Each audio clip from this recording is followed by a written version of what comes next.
Kucing itu hewan yang lucu, tapi di beberapa tempat seringkali dianiaya bahkan diracun.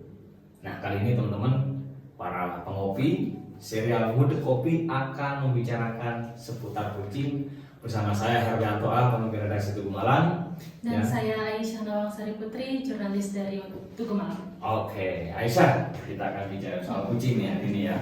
Iya. Beberapa hari lalu ramai di Malang itu kucing diracun ya. Setahu Aisyah berapa banyak sih? Rumah-rumahan terutama kayaknya ya. Iya, sebenarnya kejadiannya bukan beberapa hari yang lalu. Jadi beberapa hari yang lalu itu kebetulan komunitas kucing itu menemui anggota DPRD Kota Malang untuk menyampaikan aspirasi bahwa di Kota Malang ini ada banyak sekali kasus dugaan peracunan kucing yang sudah membunuh puluhan kucing. Dalam setahun terakhir aja, mulai dari Oktober 2024 sampai Oktober 2025 itu sudah ada 51 ekor kucing yang mati diduga karena diracun. Dan tapi itu terjadi kucing liar ya? Ada kucing liar, ada kucing peliharaan yang kebetulan dilepas mungkin ya, atau mungkin lagi main di luar gitu. Oke. Dan kemudian selama ini juga belum pernah ada tindak lanjut kali ya. Artinya kalaupun misalnya diracun belum ada orang kemudian menjadi tersangka misalnya diracun, itu kan belum pernah ada ya? Iya, setahu kami belum ada. Jadi pertama memang bisa jadi masyarakat itu tidak mau repot-repot melapor. Kedua, memang ada yang sudah melapor tapi ternyata tidak ada tindak lanjut. Mungkin kayak dari buktinya kurang atau seperti apa gitu bisa. Tapi kan saya juga gak ada masalah loh, San. Kucing itu kan kalau dilihat lucu ya, menggemaskan gitu kan, nggak dilus-lus terus dia dikasih apa sama lompat gitu. Terus kenapa nih kok tiba-tiba ada sebagian orang yang mungkin tega ya, kemudian sampai bahkan kemarin ceritanya sampai dipaku di pohon ya? Ada yang dipaku di pohon itu kalau nggak salah di Indau. Untuk kejadiannya tahun 2024. Makanya itu dengan kucing yang lucu kayak gitu, kira-kira kenapa nih kok sampai ada orang tega sampai meracun kayak gitu? Apa sih sebenarnya? Kebetulan saya nggak pernah berinteraksi atau wawancara langsung dengan pelaku ya, tapi saya dari kesaksian warga sekitar gitu ya, itu kemungkinan pelaku itu melakukan meracun itu karena pertama kucing itu kan dia namanya hewan ya, dia akan buang air sembarangan gitu kan, sehingga pelaku mungkin merasa terganggu gitu, rumahnya bau dan sebagainya gitu. Kemudian kedua bisa jadi si kucing ini memakan burung peliharaan. Gitu. Kalau yang ini memang sempat ada kejadian, tapi si kucing ini tidak sampai mati pada saat itu, tapi dia disiksa. Iya, disiksa gitu karena sudah memakan burung peliharaan yang mungkin harganya mahal, tapi saya juga nggak tahu. Atau mungkin nyuri ikan di dapur kali ya? Bisa jadi juga ada juga yang memang merasa kesal karena ya mungkin dia sendiri secara ekonomi masih belum ada kesusahan. Nah kemudian lauk yang dia perjuangkan susah payah itu dicuri oleh kucing gitu. Tapi kucing punya kekhasan kayak gitu kali ini Bang ya, dibanding anjing misalnya ya. Kalau anjing mungkin nggak pernah kayaknya anjing makan burung terus nyuri ikan, itu kayaknya belum ada kayaknya. Kayaknya belum ada, tapi di satu sisi juga di Kota Malang ini nggak banyak anjing liar ya. Jadi belum tahu juga saya kalau perilaku anjing liar itu seperti apa. Iya. Jadi itu teman-teman. Nah, makanya sekarang mungkin gara-gara itulah banyak komunitas-komunitas pecinta kucing itu bikin tempat-tempat apa istilahnya ya, kayak semacam penitipan kali ya. Iya, kami biasanya nyebutnya shelter ya. Oh, shelter. Kayak tempat penampungan sementara gitu. Kayak kalau ada kucing yang disiksa biasanya di rescue bahasanya ya, atau diselamatkan gitu. Kami kemudian dibawa ke dokter hewan atau ke klinik gitu untuk diobati. Nah, setelah dia sehat gitu, biasanya dipelihara di shelter itu untuk sementara sambil dicarikan siapa yang mau mengadopsi kucing itu. Tapi memang kan populasi kucing itu memang sangat banyak banget ya, Sa? Iya, kucing itu kan dia untuk hamil dari awal hamil sampai melahirkan itu cuma butuh waktu 2 bulan. 2 bulan dia bisa hamil sampai melahirkan. Sampai melahirkan. Kemudian jeda antara kehamilan yang satu dan ke lainnya. Selanjutnya itu juga cuma 2 bulan. Berarti Jadi dalam dalam setahun setahun itu dia bisa hamil sampai 3 kali. sekali melahirkan. Dan sekali melahirkan itu bisa 1 sampai 8 ekor kucing gitu. Ya, Jadi kalau 3 kali sekitar 21-an lah ya. iya, bisa Dalam sampai setahun. dalam setahun dia bisa punya anak 21 ekor gitu, sehingga populasi kucing itu bisa sangat cepat sekali. Makanya itu mungkin sebagian relawan itu mencoba memberikan apa istilahnya ya? Istilahnya steril. Sterilisasi. Steril. Jadi ada beberapa komunitas itu yang dia itu melakukan namanya itu TNR. TNR. Trap, Neuter, Return. Itu bahasa Inggris. Itu berarti kucing ditangkap. Ditangkap gitu, kemudian di steril. Setelah itu dilepaskan lagi ke Itu yang di steril, yang jantan, yang betina. Dua-duanya. Dua-duanya. Terus dilepas lagi. Dilepas lagi. Ya, itu mencegah overpopulasi. Overpopulasi. Nah, cuman kalau keluhan dari komunitas-komunitas itu kan mereka secara biaya dan tenaga itu terbatas ya, sehingga tidak mungkin bisa melakukan steril ke semua kucing yang ada di Kota Malang gitu. Makanya kemarin pada saat pertemuan dengan anggota dewan juga salah satu aspirasinya adalah kalau bisa dari pemerintah juga turun tangan bantu steril kucing liar sehingga populasi kucing di Malang ini bisa terkendali. Kalau dulu saya di kampung itu kucing tuh malah dipakai untuk memanfaatkan kayak nangkap tikus gitu loh saya. Ya. Karena saya pernah baca risetnya ya. Jadi ada riset itu baca bahwa kucing itu kan kalau malam dia bisa jalan sampai 8 sampai jarak di radius 8 kilo dari tempat tinggal dia. Artinya berarti kan dia jelajahnya tinggi ya kan ya kan. Dan menurut riset itu juga dalam semalam kucing itu bisa nangkap sampai 60 hewan kecil-kecil ya kayak belalang kayak apa kayak itu dia bisa tangkap. Dan dari 60 itu hanya 10 yang dia makan. Yang 50-nya dipakai mainan. Jadi suka main juga nih kucing ya. Mungkin itu di daerah-daerah dipakai untuk nangkep tikus dan segala macam itu kan. Nah yang lain lagi mungkin belakangan pemelihara kucingnya sudah mulai masuk ke bisnis kayaknya. Itu gimana? Saya cepat mengamati nggak fenomena bisnis kucing yang mungkin harganya nggak murah juga ya?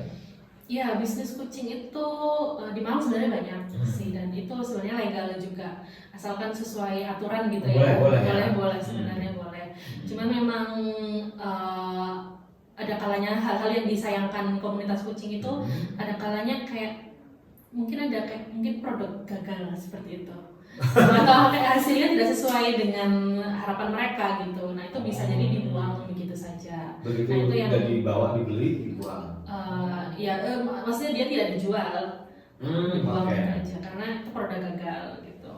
Nah itu yang mungkin disayangkan ya kalau ada praktik jual beli itu. Kan selama ini apa sih sama nyebutnya bisnis nggak masalah ya, sebut bisnis kucing itu boleh ya. Bisnis kucing itu kan ada yang kemudian dikawin silakan dengan berbagai apa ya, berbagai ras untuk menghasilkan jenis kucing yang bagus. Yang paling mahal jenis kucing apa biasanya?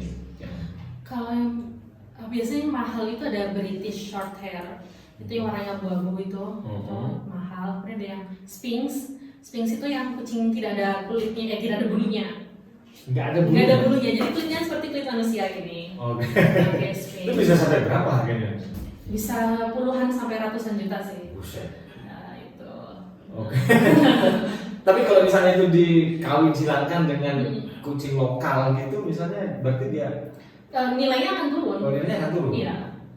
Nilainya akan turun. Ya. Kalau dari sisi ininya, ketahanan dia hidup. Kalau setahu saya British Shorthair namanya British ya, artinya dia tidak berasal dari Indonesia. Harusnya dia juga harus beradaptasi dengan cuaca di sini ya, karena di sini kan panas ya, tropis gitu, tidak seperti di sana gitu. Jadi secara ketahanan memang biasanya kucing-kucing yang dari luar negeri itu tidak seperti kucing lokal atau kucing kampung kalau di sini bilangnya ya. Jadi lebih kayak mungkin vitaminnya lebih banyak kayak gitu. Terus perawatannya juga lebih ekstra dalam artian bisa juga gini kayak kucing kampung itu nggak dimandikan 6 bulan 1 tahun nggak masalah.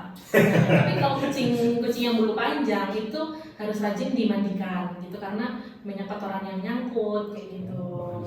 Ya perlu disisir juga.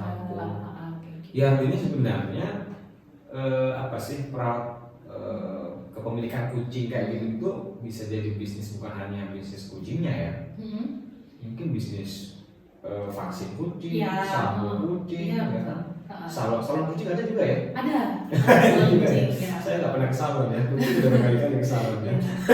Salon kucing, mungkin klinik kucing juga ada juga ya saya. Klinik kucing juga di Malang banyak banget. Itu Ada bisa sampai berapa sih kalau misalnya ada kucing sakit nih mau dirawat? Mhm. Pengalamannya saya.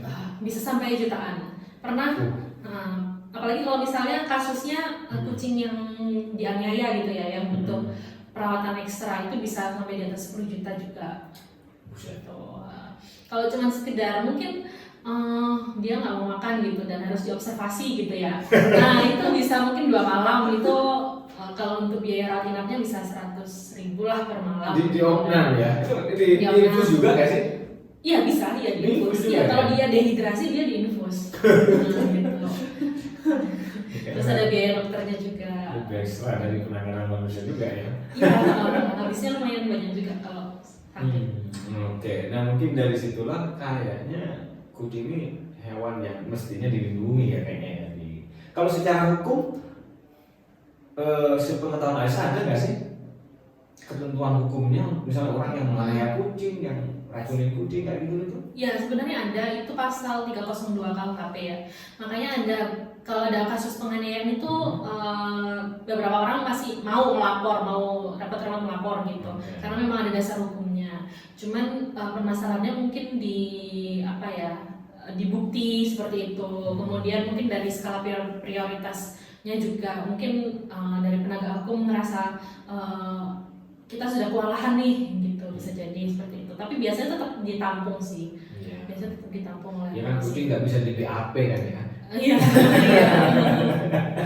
Ya kita sama penyidik bukan di BAP itu kan pukul bagian mana aja kan nggak bisa kucingnya, nggak bisa bercerita. Walaupun pasalnya KUHP ya. Iya, maksudnya KUHP ya. Cuman memang sempat ada kok yang dipaku, kucing dipaku di Dau itu sempat ditetapkan tersangka itu. Oh ya? Iya, ditetapkan tersangka, cuman dia tidak ditahan, dia hanya wajib lapor aja. Dendanya ada nggak? Kena denda nggak ini? Kalau untuk kasusnya itu saya kurang tahu sih, maksudnya saya nggak ngikutin lagi. Tapi setelah bahwa ditetapkan dia tersangka, iya. Iya, tapi iya dia ditetapkan tersangka. Itu mungkin karena bukti-buktinya sangat jelas banget kali ya. Iya. Dengan video dan segala Iya. macam itu kan. Iya. Oke. Kalau menurut Aisyah untuk ke depan bagaimana nih bagi orang-orang, ya kucing kan mau nggak mau kita selalu bersinggungan dengan kucing. Iya. Tentu nggak semua orang nyaman ya kan. Iya. Tapi dia juga hewan yang hidup ya kan. Menurut Aisyah ada opini nggak, pandangan mana sih biar kucing itu tidak menjadi korban juga kekerasan manusia dan manusia juga merasa nyaman dari curian-curian kucing ya. Iya. Burunya nggak dicuri, terus ikannya nggak dicuri gitu. Ya, nah ada sih Mas, saya itu berharap, saya mau menggambarkan ini sih Mas, ada negara yang sangat ramah hewan, yaitu negara Turki. Nah, di sana itu pemerintah mau bertanggung jawab atas hewan-hewan liar gitu, yaitu kucing dan anjing. Nah, jadi kayak steril dan vaksin itu ditanggung oleh pemerintah, dan itu pemerintah pusat yang menanggung. Oh, ada APBN-nya lah ya? Iya, jadi ada anggaran untuk Oke. steril dan vaksin kucing dan anjing liar gitu, sehingga itu tidak dibebankan ke masyarakat atau komunitas. Kemudian mereka juga punya program namanya kayak food bank gitulah ya. Aku nggak tahu nama pastinya, tapi soalnya food bank. Iya, untuk memberi makanan hewan-hewan liar gitu. Biar Jadi nggak nyuri ya. iya, nah apabila hewannya kenyang, kemudian populasi terkendali gitu ya, otomatis kan dia tidak akan mengganggu manusia gitu ya, sehingga masyarakat juga nyaman hidup berdampingan dengan kucing dan anjing liar di sana gitu. Harapannya di sini bisa diterapkan juga. Menarik lah, juga ada perda gitu kan? Iya. Malang untuk membiayai melalui anggaran daerah ya. Ya, kami harapannya sih begitu. Sterilisasi kucing gitu kan ya. Kalau saya nggak punya kucing di rumah. Ada punya kucing kan? Berapa? Nggak punya sih. Orang tua nggak suka gitu punya kucing. Tapi saya senang melihat kucing yang lucu-lucu buat main-main gitu. Iya. Oke teman-teman, saya kira terima kasih Aisyah ya sudah mau Iya. ngobrolin seputar kucing ya. Di serial Ngudik Kopi kita akan bicara banyak hal lagi dengan teman-teman di redaksi Tugu Malang. Tidak hanya Aisyah, ada Pak CEO Tugu Malang, ada Mas Bagus, nanti kita ketemu lagi. Iya. Demikian teman-teman, terima kasih.